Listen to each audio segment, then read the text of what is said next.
the role of a Christian minister, whether lay or ordained? To lead worship, to preach and teach, to provide pastoral care for people in need. What about enabling and equipping God's people for fruitful and faithful mission and ministry and vibrant relationship with Jesus in the whole of life? These words from the Church's 2017 report, Setting God's People Free, reflect a hugely important cultural shift currently taking place in the life of the Church, in which we're coming to recognise the vital role of lay Christians in mission and ministry.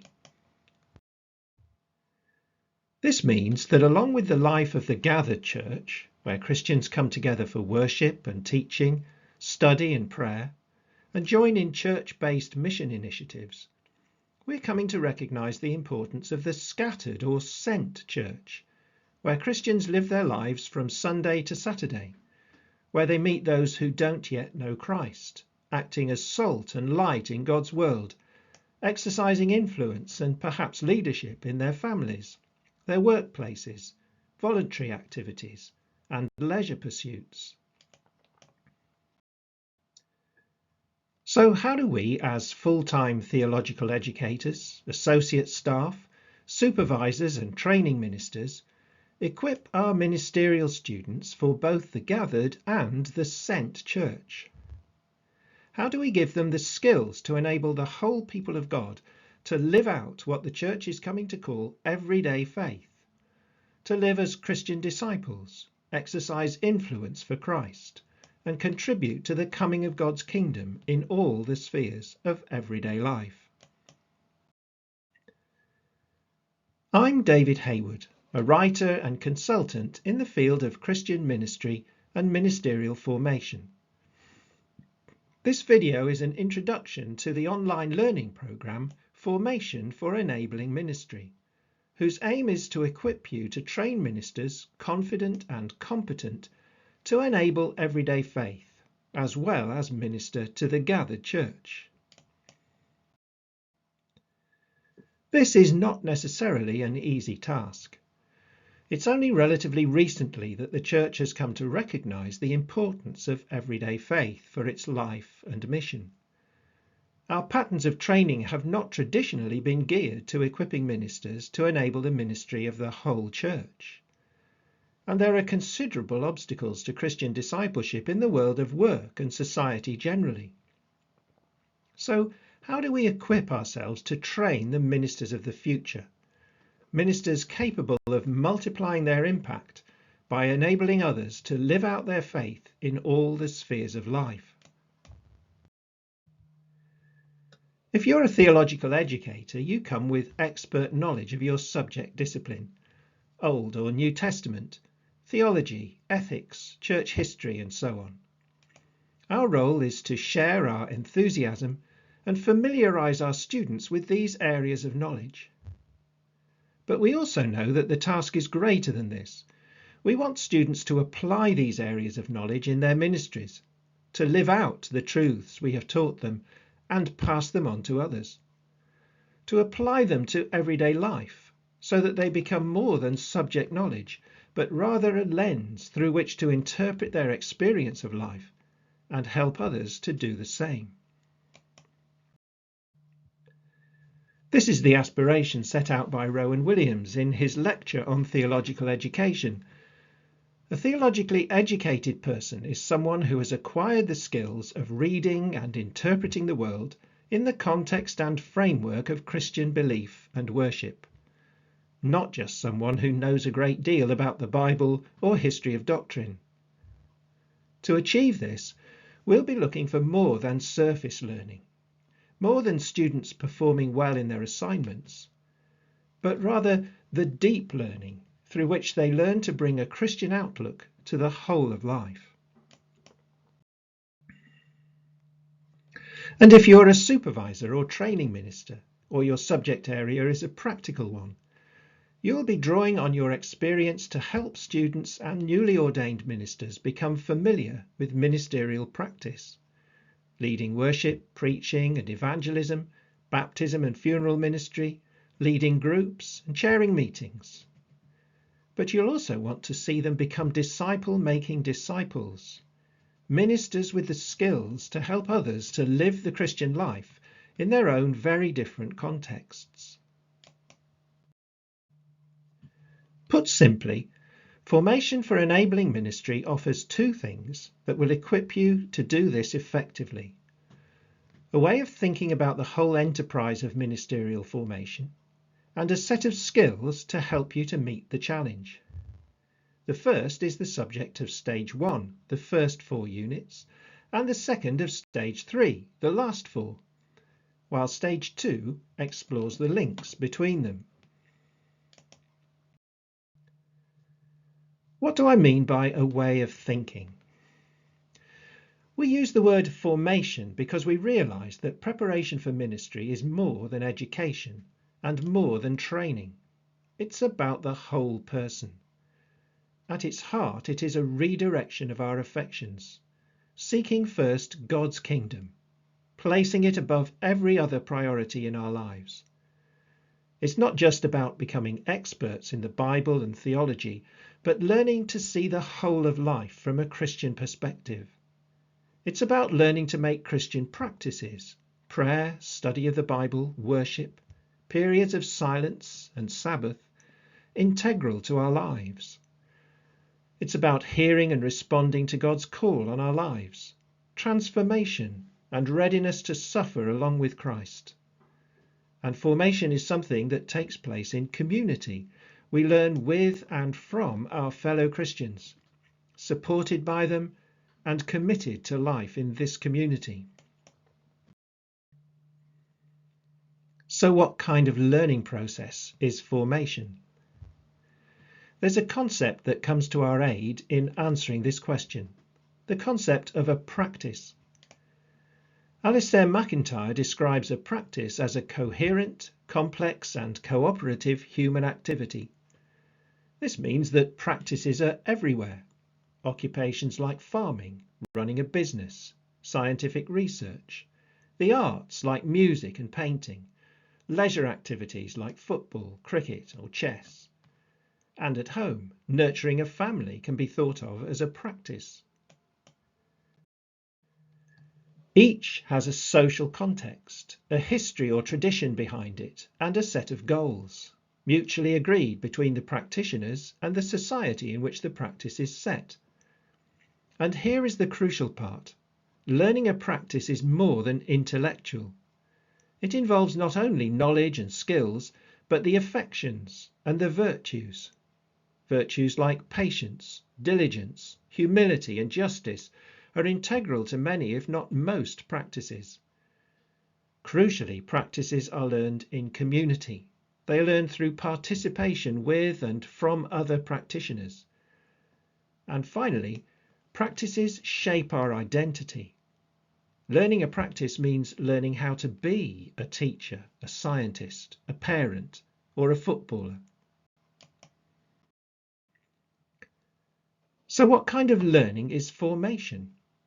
It's learning to inhabit a practice, identifying with the community of Christian disciples or ministers, learning the perspectives of that community, participating in its characteristic routines like prayer and Bible study, growing in the virtues the practice requires, like love, humility, the ability to forgive, allowing the practice to shape our identity.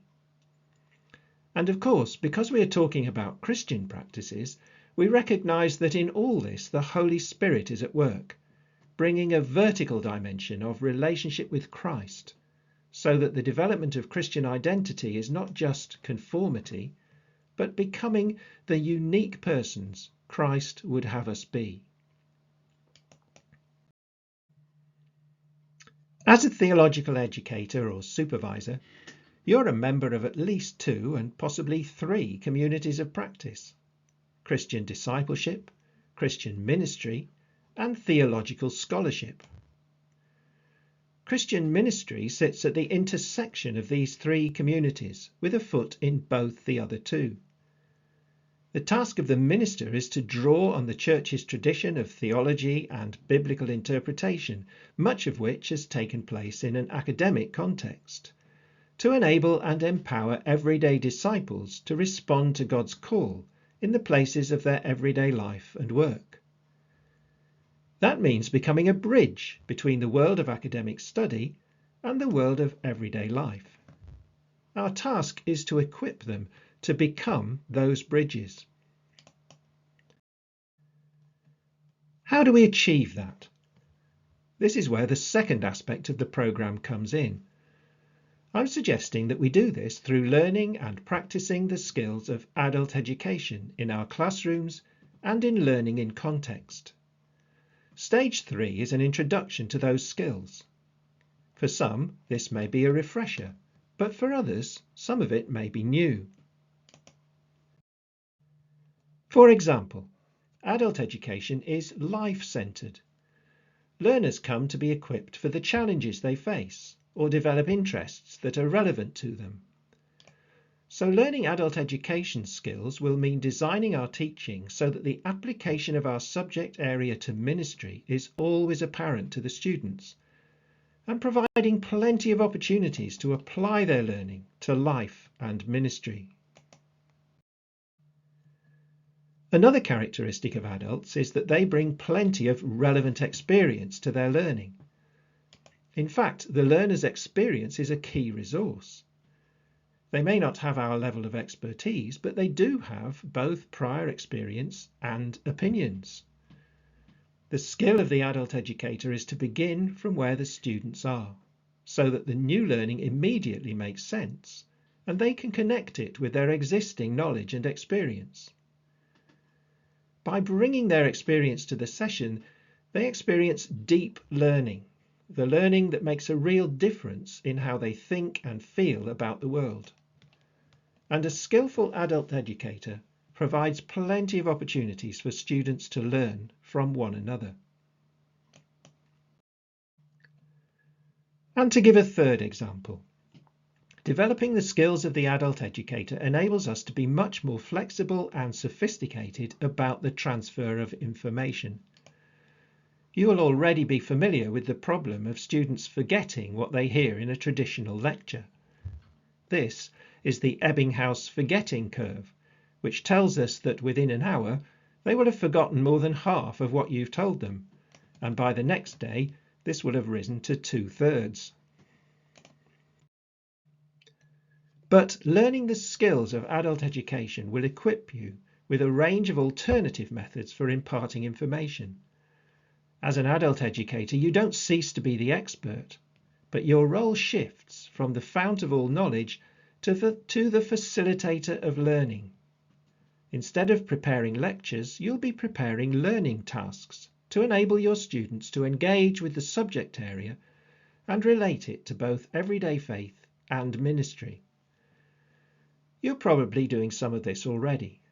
The aim of the programme is to help you to do it in a more thoroughgoing and informed way, and to equip supervisors with the skills to facilitate learning in context. Here's how it works. You can find the programme on the Common Awards Hub under the drop-down Staff menu. It will be a great advantage if a group of colleagues work through the programme together, discussing it as they go. But if you're on your own, don't worry. The programme works perfectly well for individuals. There are 3 stages. In stage 1, you encounter 4 concepts that are basic to the rest of the programme: everyday faith, the concept of a practice, experiential learning, and communities of practice. Each unit will take you between 2 and 4 hours. If you're familiar with any of these concepts already, you'll know that it is what is known as a threshold concept. That is, a piece of learning that changes the way you see things. It's like passing through a doorway from a partial understanding to a more coherent and comprehensive one. It may be challenging at first, but the outcome is a clearer vision. These 4 concepts will equip you with a vision of what we are doing in ministerial formation, which will form the foundation for the rest of your learning on the programme.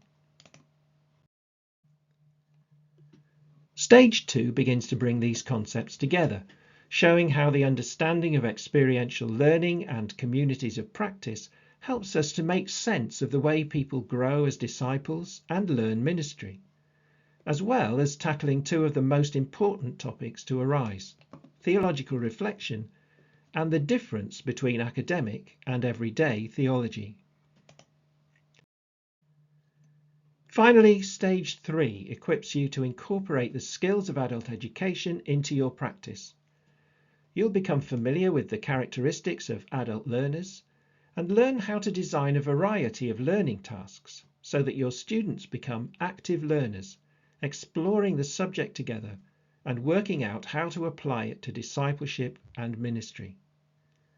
Unit 11 is designed for supervisors who will be designing learning in context, and Unit 12 is for subject specialists.